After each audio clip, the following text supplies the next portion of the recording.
Hello, everybody. Welcome back to the show. This is the best professional wrestling podcast from pillar to post, broadcasting live from coast to coast and in living color. My name is Ray Petree. I'm your host, joined once again by my co-host, my tag team partner, the Arn Anderson and my Tully Blanchard, JDO. How's it going, brother? Going good, man. Going good. Today, very simple episode. We're going to talk a little bit about The Rock, the final boss showing up on SmackDown, and then we're going to get on to the meat of the matter. This is a question and answer episode.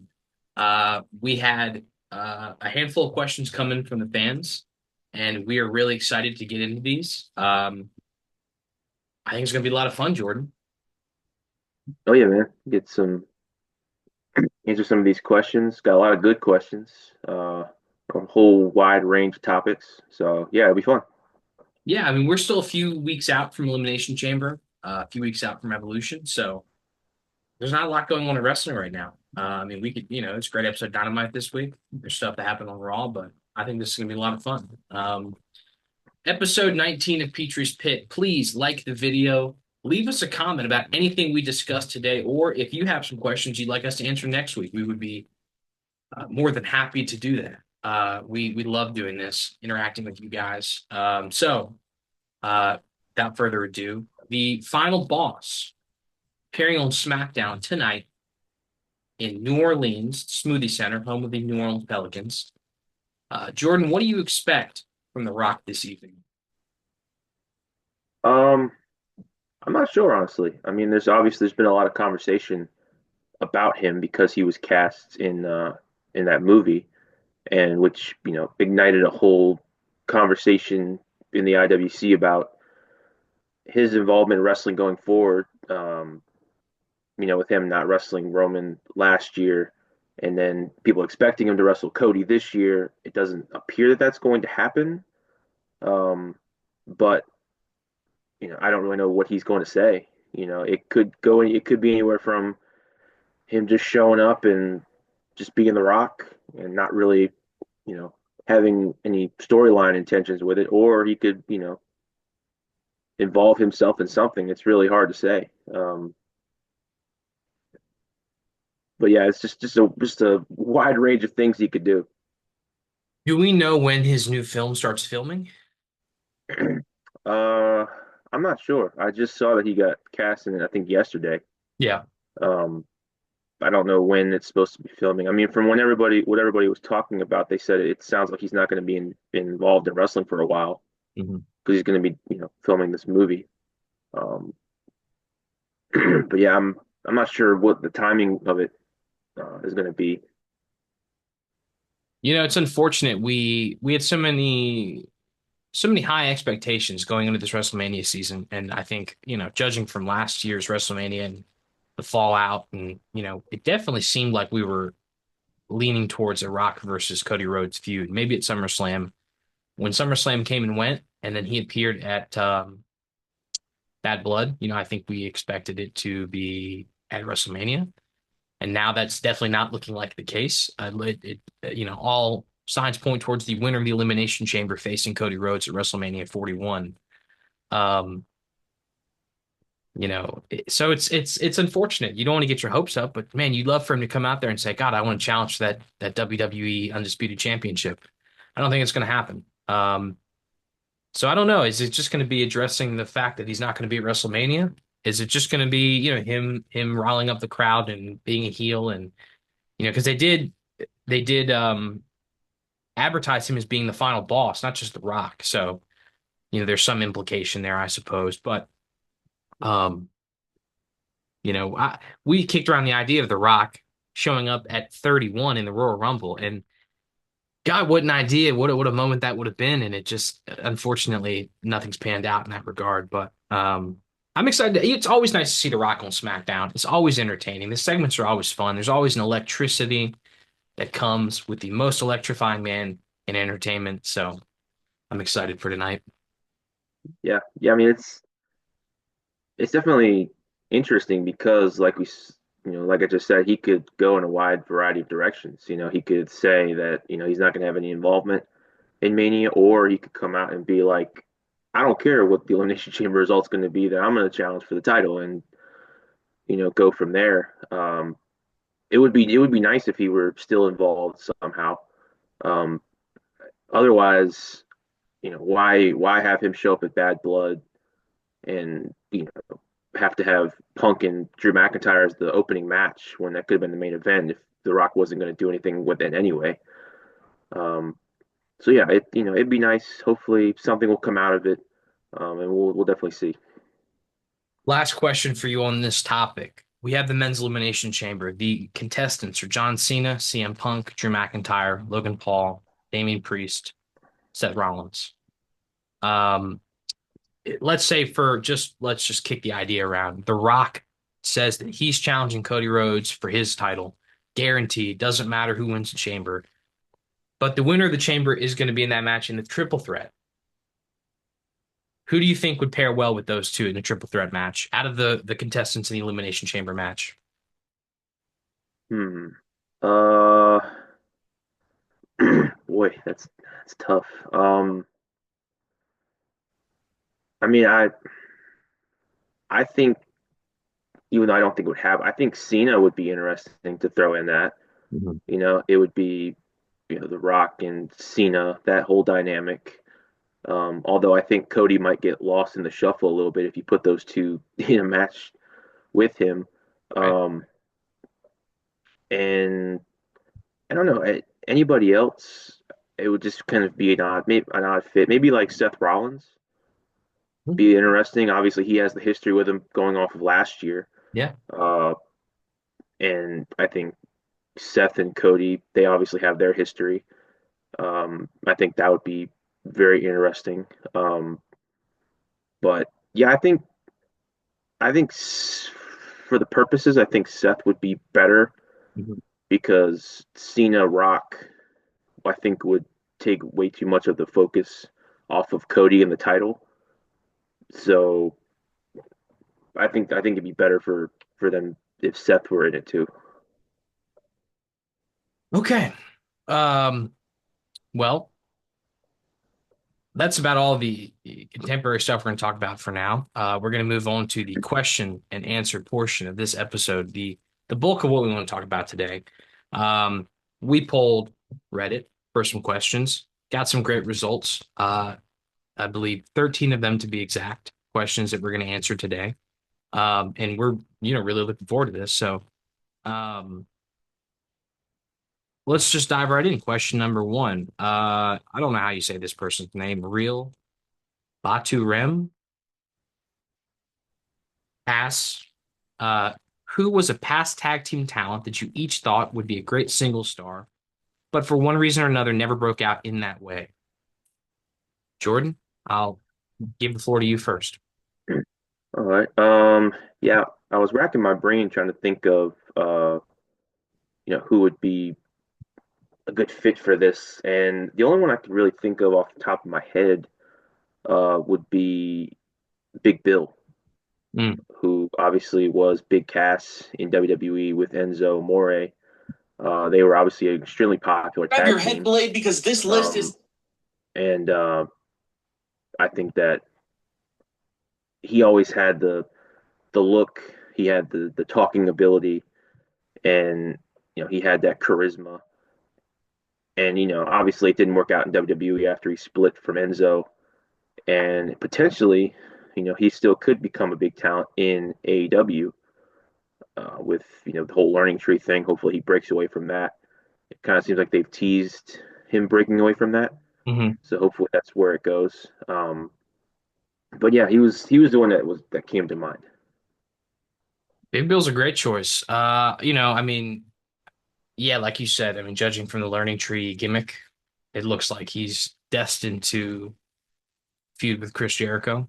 I don't know if it's going to be for the Ring of Honor title or not, but it looks like they're going to have a feud down the road.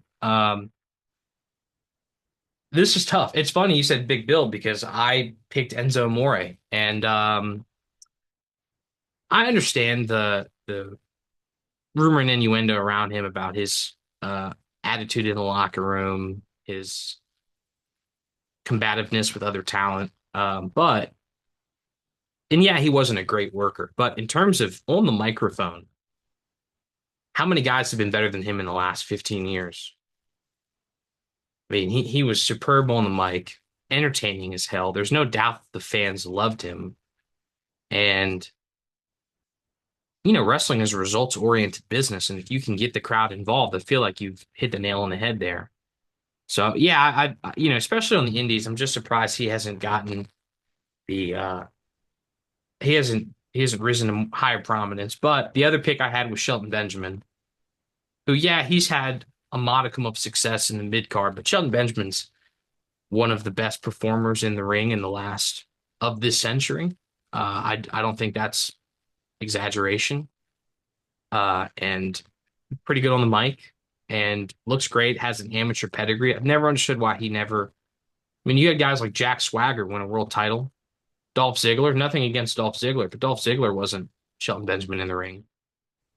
I don't understand why he never broke through in that regard. I mean, he had a run in Ring of Honor where he was a tag team champion, but he could have easily been a Ring of Honor champion. I mean, you Yeah, guys like PCO were the Ring of Honor champion.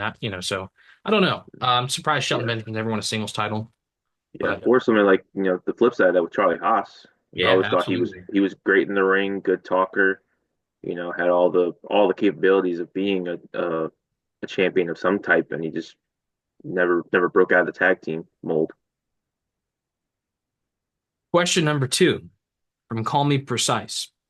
What do you think WWE will do in the next 6 to 7 weeks when it comes to building the Jey Uso versus Gunter match at night one of WrestleMania? Jordan, what do you think? Ooh, interesting question. Definitely, like this is a controversial match. Obviously, Jay winning the Rumble was something that was talked about ad nauseum, whether he was good or not. I think based on what they've done so far, it seems like they're making Gunther look more like a serious, you know, monster type, leaning more into that Volter, Mhm. um, personality of just, you know, beating the hell out of people, not caring what anybody thinks. And then with Jay, I think it would be better for the match if he were to lean more into his serious side that he kind of, before he was doing, his whole Yeet thing when he was still kind of when he was feuding with the Bloodline. Um, I think it'd be better to lean more into that. I'm not saying abandon the Yeet thing, not at all, because that's obviously why he's here. But I think leaning into a little more seriousness between these two, kind of talking Jay, talking about how important this is, him winning the world title and you know his career and being a tag team and now having a chance to be a world champion and beat a guy like Gunter who's already beaten him twice, I think at this point. Um, I think that's what they should do, and it seems like that's kind of what they're doing. Um, so we'll see. Um, yeah, I don't think it's going to be anything of consequence. The more I think about it, the more I think that maybe having Jay win the Rumble was the wrong decision because he could have won the Elimination Chamber and it would have been the same result almost. I think people would have been shocked. I think it would have been, and it probably would have been more decisive for Jay because there's a little bit more pageantry winning the Royal Rumble. It's only putting someone over the top rope as opposed to pinning your opponents. And now I think they put themselves in a box with Jay's the Rumble winner. And quite frankly, yeah, he's good on the microphone, but he's not CM Punk. He's not John Cena. He's not, you know, I don't know. I mean, he's not Roman Reigns, obviously. So he can't go out there and just cut a promo and have a back and forth with a guy that's really entertaining. Which is what Cody was able to do in both of his Rumble wins. I mean, he could go out in the next week and he could cut a killer promo, carry a feud on the microphone. So it's probably going to be more run-ins. It's probably going to be, like you said, Gunter establish himself as a heel, Jey Uso trying to galvanize himself more and more against Gunter. I don't think it's going to be anything of consequence, though. Um, Yeah, I mean it's definitely hard because like you said, Jay was just he's such a controversial winner, and like the more I look at it, the more I'd rather have Gunter retain the title because like you said, just I like Jey Uso. I think him winning a world title is definitely, you know, something that should happen, but not necessarily at WrestleMania. Um, and looking at all the people now that you have to try to figure out how to get on the card, I just think a different time would have been better for Jay to have this title match. But we're here now, so they'll have to figure it out. Um, Question number three. What moment or match got you into professional wrestling? Essentially, what was the catalyst for our love of professional wrestling? And this question is from TOKZ_21. We're gonna go with that. Jordan, what got you into professional wrestling? Uh, you know, I've I've thought about this before, obviously not being directly asked, but just thinking about it. And I can't think of a specific match or anything like that that piqued my interest, but uh, I do remember that because my family has always been big into wrestling. My dad and my uncle always talk about the Attitude Era and all of those, great moments, the big names. And I remember that my dad loved the uh, the Stone Cold beer truck segment where he comes out there with the beer truck and you know gets on top of it. The crowd's going insane. You have The Rock, Vince McMahon, Shane McMahon in the ring, cutting the promo before WrestleMania, and then Stone Cold just goes out there and just sprays him with beer. Just a crazy moment. I remember just being so enthralled with it that I wanted to see other stuff. And then you kind of you look at all the different stuff that they had going on back then, and then that just piqued my interest in it. And when I really started watching more of the modern stuff, um, well, that was going on at the time, again, it was just great stuff. And so I think seeing some of those segments, with those big personalities, then it piqued my interest for being able to watch it, live when it was happening. What age were you at that point? Oh gosh, I think I guess that was around 03, 04, so maybe I don't know, was it 8 years old? Mhm. Somewhere around there, I think. Okay. Yeah, my mom's family was always into wrestling. My grandfather, we're from Virginia, so my grandfather would go to Mid-Atlantic shows. He was a big Ricky Steamboat fan. I got into, and even going back, like we're talking like Johnny Valentine. I mean, he, really old school Mid-Atlantic stuff. Wahoo McDaniels, but so my uncle was a big fan, and I think I had to have been like 4 years old because I think Chris Jericho was the champion at the time, like the undisputed champion. My uncle gave me an Undertaker figure, but it was Ministry of Darkness Undertaker. And I was really confused why he looked like a biker on TV, and he didn't look like that anymore. But anyways, yeah, I was probably about four, and I watched on and off probably until I was about 10, and that's really when I became a serious wrestling fan. But yeah, I guess I became generally aware, and like I was watching with my family when I was like maybe as early as 4 years old, probably. Which is probably not a great idea on my family's part. But anyways, question number four. DJ Chili Wonka. Cody Rhodes has been dropping little personality traits that show a heel turn may be in order. When does Cody turn heel, and how do they do it? Well, I think you and I have talked about this briefly before, um, as far as uh, Cody turning heel and everything. And I don't think that he probably will turn heel anytime soon, just because I think that he's been established as the face of the company in that John Cena type of role, and um, I just don't see them doing it.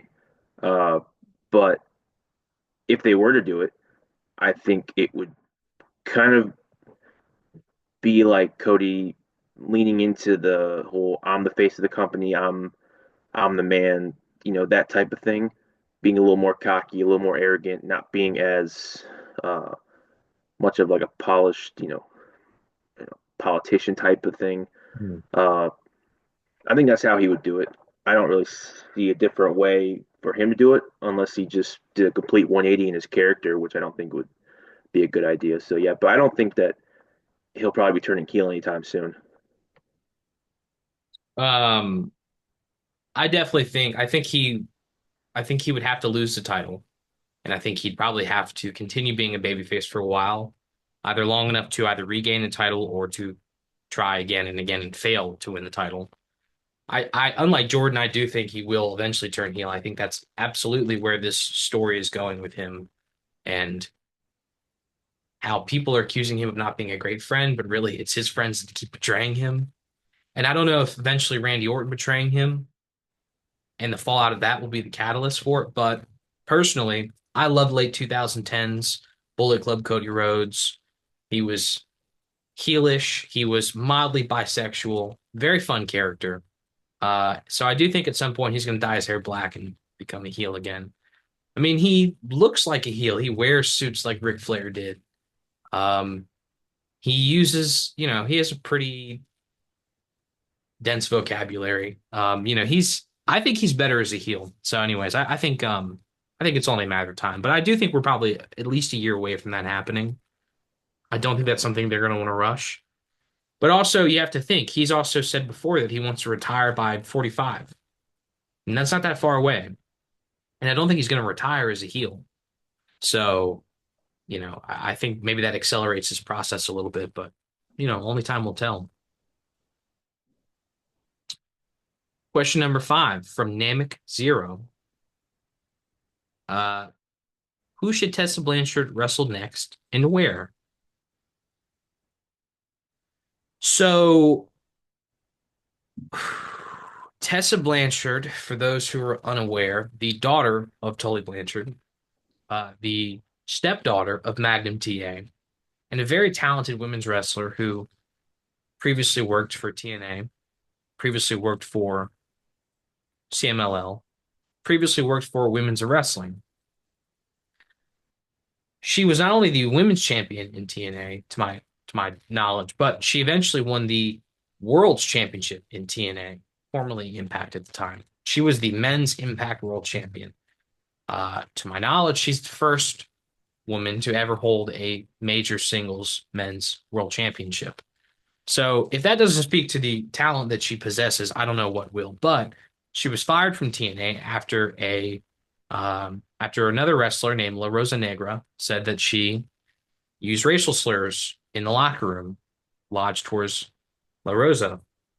And a multitude of women's wrestlers verified this, including Chelsea Green, who's currently in the WWE. Not only that Tessa Blanchard is maybe openly racist, but that she's a bully, that she's combative, that she's confrontational, that she's toxic in the locker room. So TNA fired her. She went to women's wrestling. She was a champion there. Then they let her go inexplicably. And that's not a very big promotion. She was a very big name for them. So when there's smoke, there's fire. Then she was in CMLL. And while she was in CMLL, um, she was allowed to go back to TNA under the current regime, within the last few months. And she inexplicably left CMLL high and dry, despite the fact that she had dates that she had still, previous obligations that she didn't fulfill. Um, and they let Jordan Grace walk pretty much, although I don't know if they had much say in that. She's in the WWE now, obviously. She just debuted in NXT. Um, and Tessa Blanchard, I'm pretty sure beat her on the way out, kind of begrudgingly. I don't think Jordan Grace wanted to put her over. Um, so who should Tessa Blanchard wrestle next? Long diatribe, just to answer this question.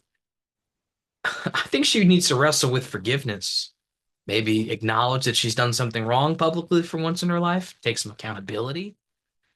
Maybe not in the ring, maybe with Chris Van Fleet, maybe on Busted Open. I don't know. Maybe one of these, I don't know, but I think she's gonna have a run in TNA. I think eventually she's gonna cross over to NXT and she's gonna show up in WWE one day as a signed talent because I don't think this TNA thing is her long-term goal. I think she always wanted to go to the WWE. Um, and I think the WWE is morally bankrupt enough that they would take her without her ever acknowledging what she did wrong or how she's tried to remedy the situation or apologize to anyone who feels that they were wronged by her. So, anyways,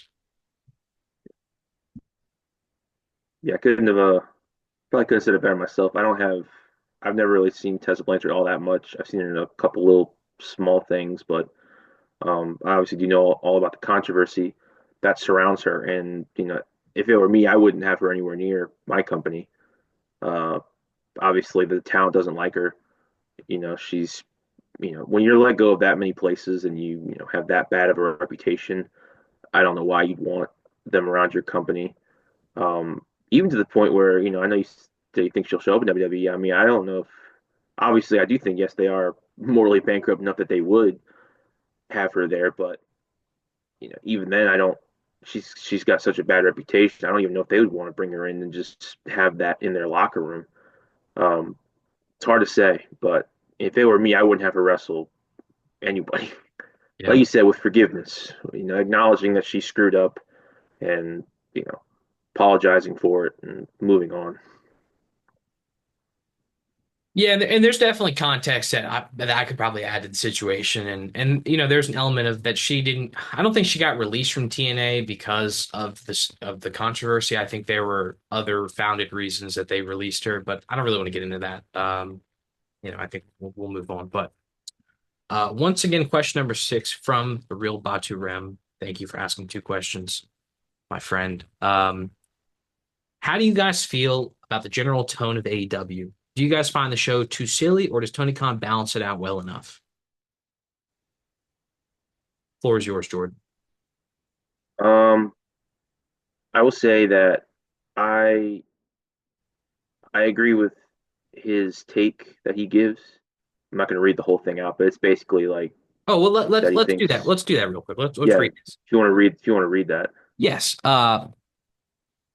The real Batu was a co-host on an AEW centric podcast, and he always thought that there was a little too much goofiness surrounding the main event, specifically when Kenny and the Bucks are involved. Don't get me wrong, I love those guys, but I think it takes away from the product at times. Yeah. Thank you. So I agree with that. I think a lot of their main event stuff, a lot of their big storylines, I thought there would be too much goofiness involved. Um, and I think while they still do some of that, they're trying to be a little bit more serious in certain circumstances, um, which I think is good. I think they're trying to the Tony Khan is trying to shift the tone of the show to be a little more serious, like we just saw with MJF and Hangman Page in the opening segment on Dynamite.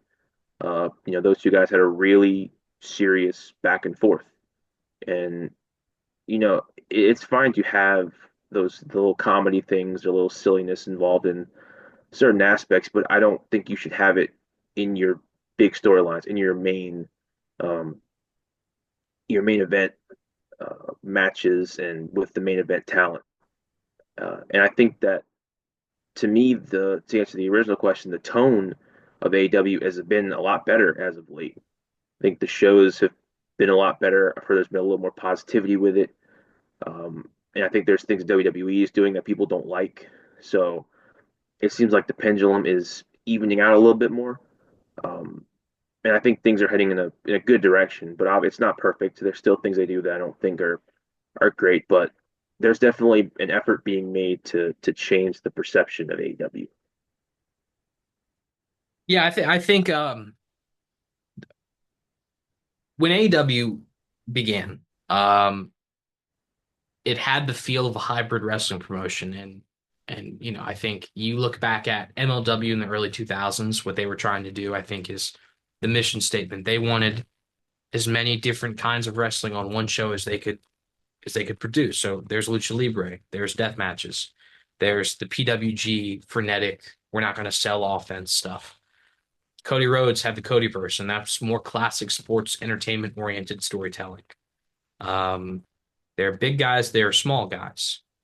It's a very wide open um, format for wrestling, and one of those things is they had the Chikara like comedy style wrestling, or the I don't know GCW kind of stuff. And you think of a guy like Orange Cassidy, I think is one of the most divisive people in the wrestling sphere right now because he's not traditional. He's certainly not someone that is of the sensibilities of the WWE, but a lot of people love him, myself included. I think he's really great in the ring. I know his gimmick's a little silly at times, but I enjoy it. Now, yeah, if he's in the main event with John Moxley of a pay-per-view, maybe he should tamper that stuff down a little bit. Maybe he should redirect that into a different channel in a different way. And he's done that. He's definitely done that. So is it uniformly tonal? No, because nothing about the show is uniform. For good or bad, there's a lot of different stuff going on in the show. Um, but I think when they need to be serious, they do a good job of it. Um, but I don't know. Maybe I'm giving them too many concessions here. Like I remember during Hangman and Kenny's storyline, there was a Halloween episode where the Elite are the big bad faction of this show, and they're coming out dressed like the Ghostbusters for Halloween. And that's a little like the New Day kind of. That's something you'd expect of them. Um, so I don't know. Maybe but and I didn't mind that, but maybe I should have. I don't know. Um, Yeah, I mean it's hard because I've always, in the stuff that I've seen with them, it seems like they would lean way too far into the comedy stuff. And to me, the most egregious aspect of that was when they were doing the MJF Adam Cole tag team, where they were constantly doing the comedy stuff. And I know there were people who liked it, but to me, you have MJF, who is this dastardly villain of the company, the guy with the most heat you could possibly have, and then you change him over into being a comedy act.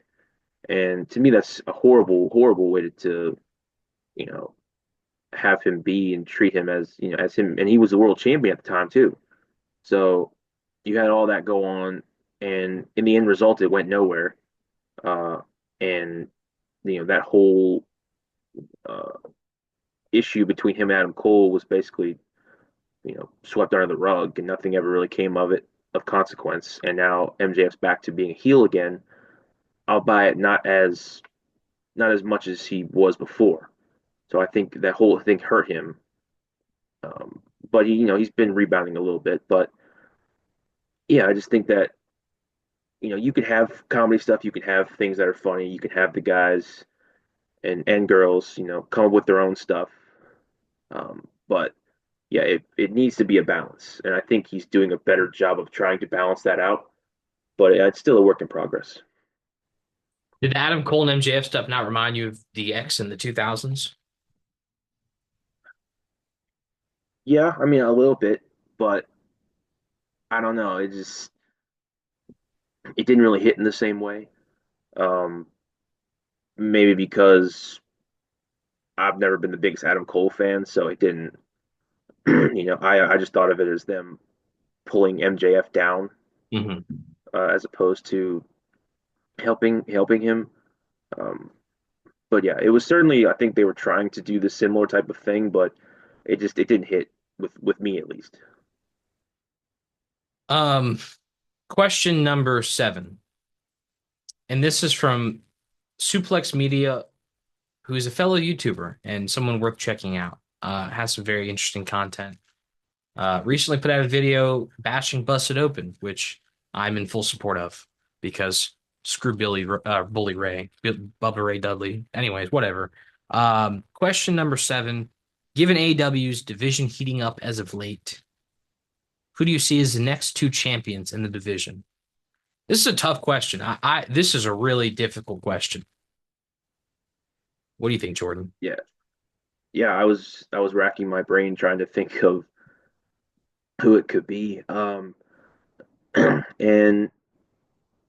it's hard. I think it's hard to say at the moment because you just had Tony Storm win the title, and you just have Mercedes Moné retain her title. So there's no clear front runner for either championship at the moment. Um, I don't know if they're going to keep the Mariah May Tony Storm thing going for another match for a trilogy. or how Mercedes Moné, what her next steps are going to be. Um, for me, who I would like to see win the title, either one, would be Jamie Hayter. Obviously, she hasn't done anything real consequential since she's been back. It's been kind of the subject of conversation as to why she hasn't. Um, but hopefully, she'll be back in the title picture soon. And then somebody who I've always liked in AEW, Chris Statlander. Obviously she had that really, really great match with Mercedes Moné for the TBS title. She came up short. Hopefully they'll circle back to that. But I think she's got a lot of talent for it. And then for uh, just last this past episode of Dynamite, you had Megan Bayne, who has obviously a great look, and I this is the first time I ever saw her wrestle, and she seemed like she was, um, they're really high on her, and they had her beat Chris Statlander, so maybe that's somebody they try to go to as a champion. But yeah, I would definitely at the very least like to see Jamie Hayter be a champion of some kind. It's tough because they don't have a lot of heels right now. You have Mercedes Moné, obviously, but she's already the champion. Deonna Purrazzo has just been pounded into paste. I mean, she's lost every opportunity she's had. So, I mean, is she a champion caliber wrestler? Yeah, but does she appear like that right now? No. Let's say these are stocks, and I have to pick the stock that I think has the highest likelihood of capitalizing. I would choose Mariah May winning the title back. Not that I necessarily think that might happen, but I think it's the most likely answer, right? I think she might win that title back from Tony Storm. And on the TBS title side, it's tough because I don't expect Mercedes Moné to lose that title anytime soon. I think it would behoove them to continue having baby faces try to beat her and fail because in that way you can galvanize them and make them bigger. And I used to think that maybe they were going to try to break Jade Cargill's 61-0 record because Mercedes Moné is, I think, 18-0 since arriving in AEW. But that seems highly unlikely because of the rate that she wrestles, and that's many years now that she'd have to hold the title. So I think Athena at all in Texas might defeat Mercedes Moné for that title. She's a Texas native. I think she's from Garland, or actually, I take that back. She's from Houston. She trained with Booker T, I'm pretty sure. So, yeah, I think Athena might beat her. Question number 8 from 157er, who asked a question on the previous video. Thank you once again for sending a question in. What other promotions do you see AEW working with in the future? And if you were to do an AEW versus WWE pay-per-view, what would the main event be? Let's stick with the first question. What promotion do you see AEW working with in the future? Mm, I don't know because they've worked with quite a few different ones. I mean, Yeah. obviously they're not going to work with TNA again. Hmm. They obviously work with New Japan all the time. Um, they've worked with the Lucha Libre companies. I don't know who else. What other companies are out there that are substantial that they could work with that they haven't already worked with in some capacity? I mean, they work with Rev Pro. I mean, technically, Mercedes Moné is the Rev Pro champion right now. So, and she's slated to work at high stakes this year. So she's off the table. I mean, they're off the table. Yeah, Um, Progress had a relationship with the WWE. I don't think they still do. I think that's been no, terminated. yeah, But they already work with Rev Pro, and they're both British, so I don't really know why they would work with them. yeah, I think 157er said soft ground wrestling, which is that promotion in Uganda where they wrestle in mud with the ropes around the yeah, youth yeah. before. Yeah. I have, yeah. I think didn't a couple of WWE guys do that? Didn't they go over there and do something with that? Cody Rhodes and Will Ospreay helped pay for a ring, and they said they were going to send a ring crew there to install the ring. Now,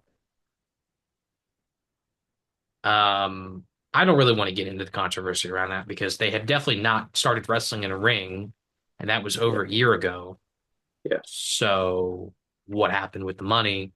yeah, Not my place to say. I don't want to talk about that right now, yeah, but yeah, yeah, maybe they could work with soft ground wrestling. I threw out the idea of Maple Leaf Pro Wrestling. Now they've already worked with Maple Leaf. They had guys go on the first Maple Leaf show. But I think having a more formal relationship down the road is very possible. It sounds like AEW is going to sign both Speedball Mike Bailey and Josh Alexander, who are two of the biggest Canadian wrestlers outside of the WWE right now. They worked at that Maple Leaf show, so I wouldn't be surprised at all if they have a more formal relationship here soon. And Scott D'Amore's been open to working with the WWE, but now that those guys have signed with AEW, I don't see that happening.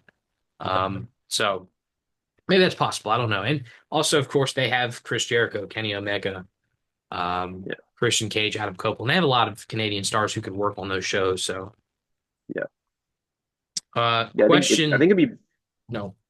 I was gonna say I think it'd be uh, or a different question would be for WWE if they start to try to work with some bigger promotions, because obviously in their history, at least in our lifetime, they haven't done that. They've always kept everything in house pretty much. But they've been a little more open to having guys and girls go out and wrestle in some of the smaller indie promotions. And I think with AEW working with New Japan and working potentially with Maple Leaf, working with uh, the other companies down in Mexico, I think that it it would benefit them to really look into doing that. Maybe down the line, if there's ever a chance they could work with other companies, I think it would be good for them to do that. Yeah, I think they could put some pretty big shows on in Japan with Noah. I really do. Um, I mean, they could do it without Noah, obviously, but I think, if they had some Japanese stars on that show, the GHC champion, I think they could do some big business in Japan on the WWE side, of course. Um, the B side of this question, what would be the main event of a hypothetical AEW versus WWE pay-per-view? This is a hell of a question. We could do a whole show about this that could last over an hour of booking Yeah, a super card between these two promotions. yeah, Um, what did you think about this, Jordan? I mean, what comes to mind for you? yeah. For the purposes of an AEW WWE Forbidden Door type of show, um, for me, I was trying to think of a great match for it, and to me, I think the best one would be to have a true WWE guy versus a true AEW guy. And for me, in WWE, I feel like it would be Roman Reigns. He's been that guy. He's been the one they've pushed, and he's obviously now one of the biggest, if not the biggest name they have in the company. And then for AEW side, I was thinking Hangman Page, a guy who's kind of a big name guy, he's a former world champion. He's kind of looked at as he's obviously an AEW original, um, and he kind of has that heart and soul of AEW type of vibe to him. So for me, I think him and Roman would be a really interesting main event to have as far as a WWE versus AEW type of show. Now, how do you decide the winner of that? No idea. Be a lot of discussion about that, but just having those two in a match, I think, would be really interesting. That's a hell of an answer. Um, my answer was Kenny Omega versus Roman Reigns, and I think back to when they both were champions in 2021. Um, they both had factions around them. Obviously, for Roman, it was the Usos. For Kenny, it was the Young Bucks, and a myriad of other people. But I mean, I think that would be good. I think there are a lot of parallels there. And Kenny Omega said before that had to have if he had to be booked like one guy in the world, he'd want to be booked like Roman Reigns. Um, so anyways, that would be my pick. If I had to move away from Roman Reigns because you chose him, guess it would be Will Ospreay versus Seth Rollins. I think those two would have, I think they'd have a hell of a match, and I think there's a hell of a story to be told there. Um, but anyways, that's a great question. I don't think there's any bad answers. There's No, a no. lot of great potential matches you could have if you cross those two companies over. The hard part is finding people who are actual that have never touched before, that have never Yeah, locked up in a ring, because a lot of guys have obviously wrestled in places prior to being in the WWE, and some guys have been in AEW or have been in WWE prior to their. So, anyways, that's the interesting part, I guess. But yeah. um, question number 9 from Design 209, that worked out very well. Should AEW actually move towards a sports-based presentation? If so, what steps should they take to be presented as a more sports-based product? Personally, I'm a big fan of shoot style wrestling. I love watching UWFI or rings uh, of what's available on YouTube. The problem is that those styles of wrestling and those promotions have never been successful. Inokiism in the 2000s almost killed New Japan Pro Wrestling because people don't want to see guys really shoot on each other in a wrestling ring. Not enough that it warrants the business model. So while yeah, I would, what does that look like really in practical terms? I think last week Jordan and I scratched the surface of something that I think is really interesting, and that's the idea that in modern wrestling you don't need heels and baby faces. Like you can just have, just like in UFC, you just have two guys meet because their records warrant it, because they're trying to vie for a higher spot in the contendership, because they want a championship, whatever it may be. You just have the two guys meet, right? I mean, the UFC Yeah, does yeah. it I pretty mean, well, and that's without all the pomp and circumstance of wrestling. So is that a route you can take? The other thing I think is I look at the Ring of Honor Pure Rules style of wrestling, and that's you have a limited number of rope breaks. You have one punch can be thrown, and then after that you're disqualified. There are judges. I like that a lot, and I just think at this point, how do you reel people back into that? You know what I mean? You almost have to start with that kind of wrestling. Otherwise, it's just another kind of wrestling on the show. I don't know. What do you think, Jordan? yeah. I mean, it's it's hard because you like WWE. There's no way they could do it. I don't Mhm. think they're so far into what they do, and the audience is kind of conditioned to take things for how they are there. Um, in AEW, it's possible you could do it, but again, I think like you said, I think it's what kind of audience is there for that. It's kind of hard to say. There's different audiences for different things. Is it a big enough audience to really warrant changing the way you do things for them? I don't know. I don't have that answer, but I don't know if it's something that they'll do. It seems like they're kind of Tony Khan has, is set in his ways of what he certain things he likes to do. I don't know if he would change that.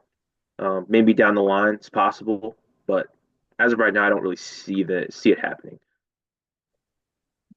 One thing about the benefit of owning Ring of Honor is you have a playground where you can test things, and I don't think he uses that enough. I don't think he uses Ring of Honor as a place that he can try new things out enough. So I don't know. Maybe he could try in Ring of Honor to have it be all across the board pure wrestling and see how it works. Anyways, question number 10. With the women's division getting better and better, would you like to eliminate the stale trios title for women's tag title? The floor is yours, Jordan. Yes, I absolutely hate the fucking trios titles.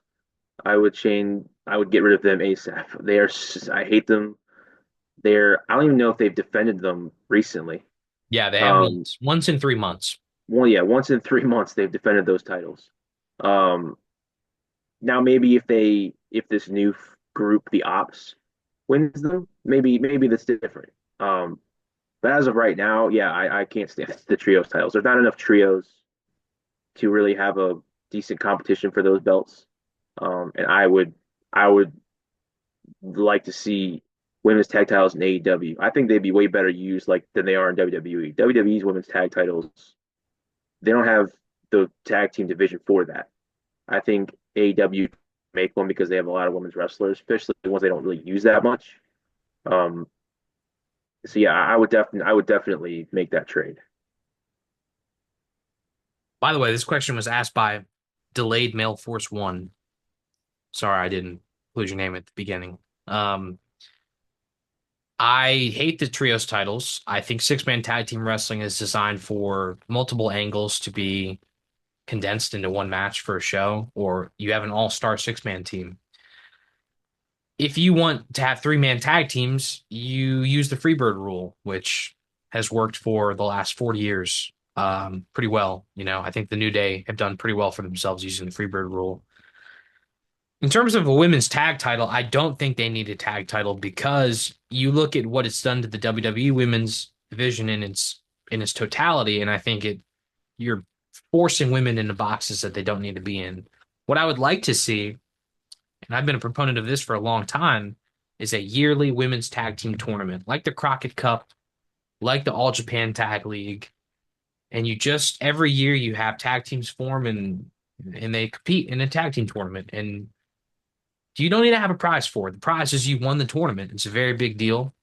Okay, you move on. I think it'd be a lot of fun. And I think you could spin a lot of angles out of it. Teams breaking up, it could parlay into singles feuds, whatever it may be. I think it could be really good. Question number 11 from Skull Snacks. If you could pick a licensed song for any wrestler's entrance, what wrestler and what song would it be? This is a hell of a question, but this is a great Yeah, question. yeah, yeah. Yeah. I'm still unsure what I would pick, man. I mean, the WWE has some of the worst entrance music I've ever heard. Def Rebel's fucking terrible, and I hope that they are not going to be able to do anything going forward because I mean it's awful. It Yeah. is really truly awful. I don't want to get away from this question, but watching the Royal Rumble was 2 weekends ago now. It just made me realize how absolutely terrible their entrance music is. So just to put that out there. As far as an entrance music, it's tough. I was trying to think of what I would pick. I know that like there's things I would pick for myself if I was going to have, entrance music. Um, but I definitely, and this is something I'm kind of stealing from you a little bit, but like I think "Burning My Light" with Austin Theory would be really Yeah. good. Yeah. Yeah, I know you've mentioned this to me before, and I think that'd be a perfect fit for him. But yeah, that was the main one that came to mind. I know there's others. It's just I couldn't. I was trying to think of all the different songs and what would match with people's gimmicks and personalities. What'd you come up with? I mean, in Ring of Honor, Samoa Joe used the champ is here from Jada, and I think that'd be great. I think that would really work for him in AEW, and I know Tony Khan has the money to make it happen.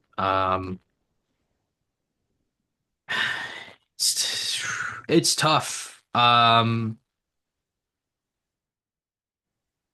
Maybe like Seth Rollins, Wherever I May Roam would be good.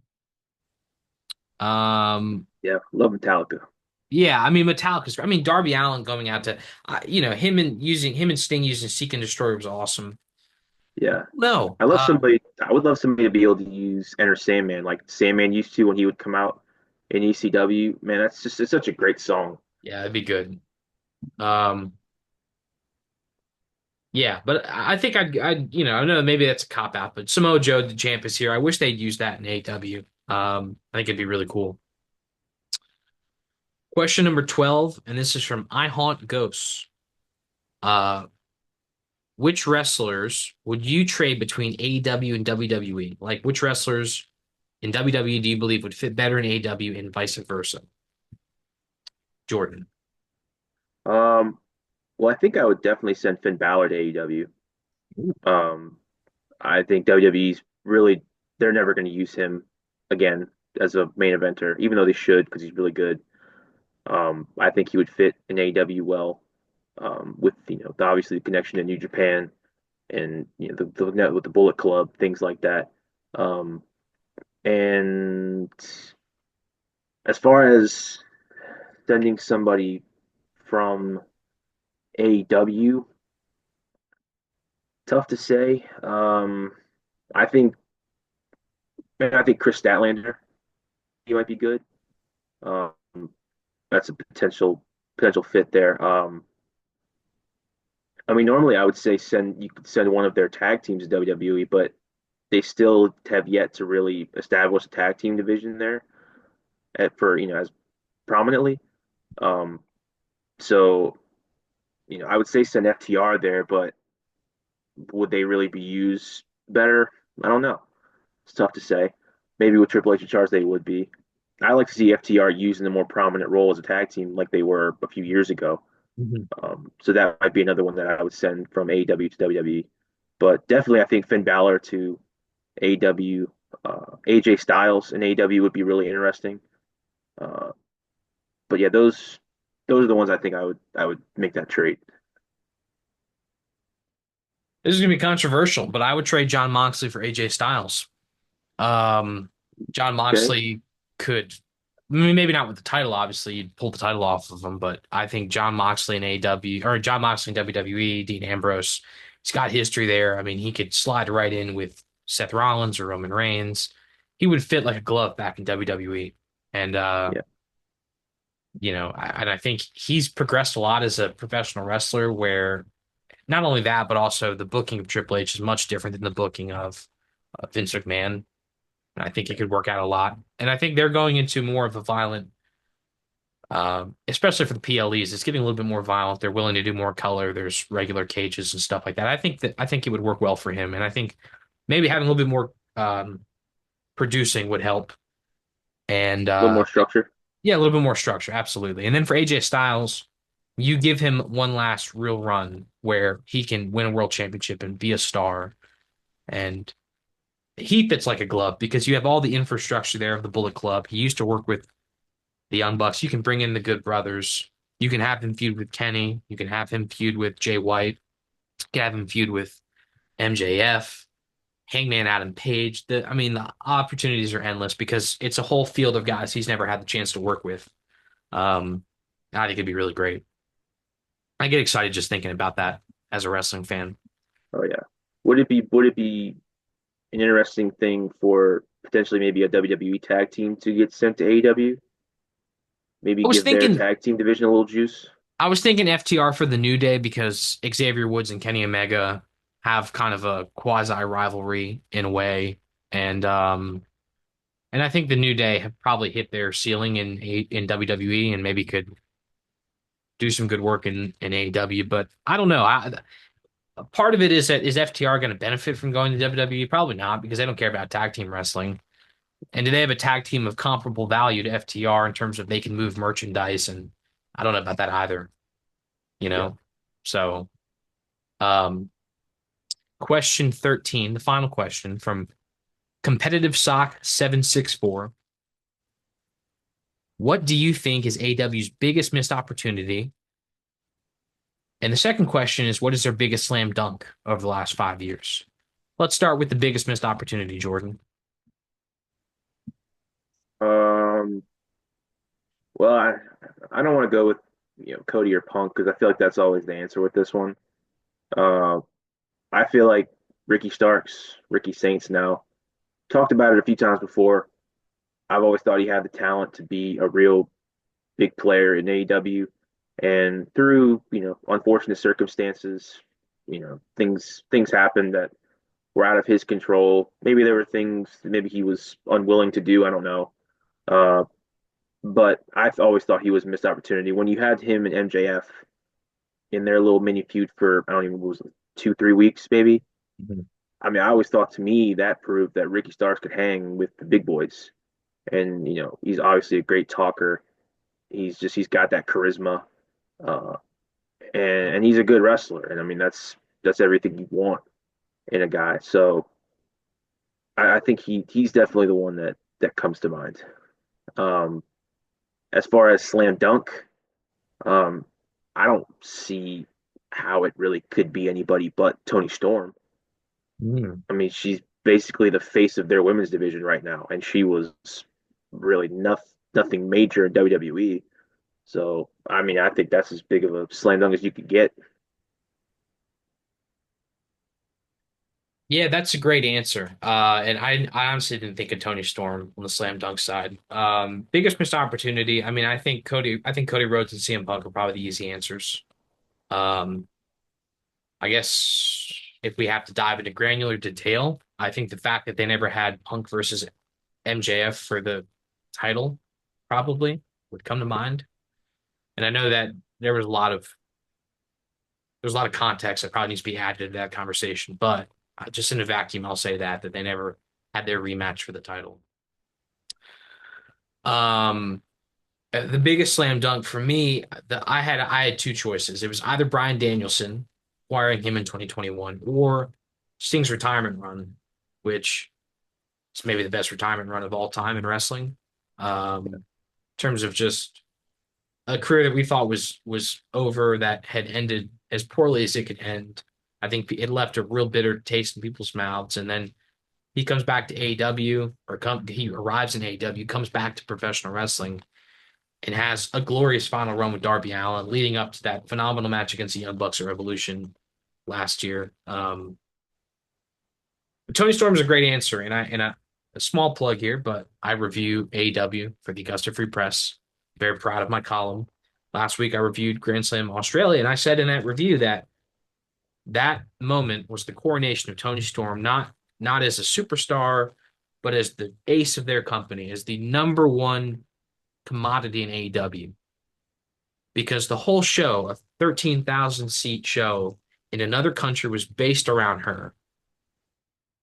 She wins a championship in the main event, first four-time women's champion. That's a great answer, Jordan. Yeah, Um, this was a lot of fun. yeah. Like we said, if you have any questions that you'd like us to answer, please leave them in the comment section. We would love to work on those next week. Um, other than that, please like the video, subscribe to the channel. We really appreciate your support. We have a lot of fun making this podcast. Jordan, talk to him, brother. Top dogs out.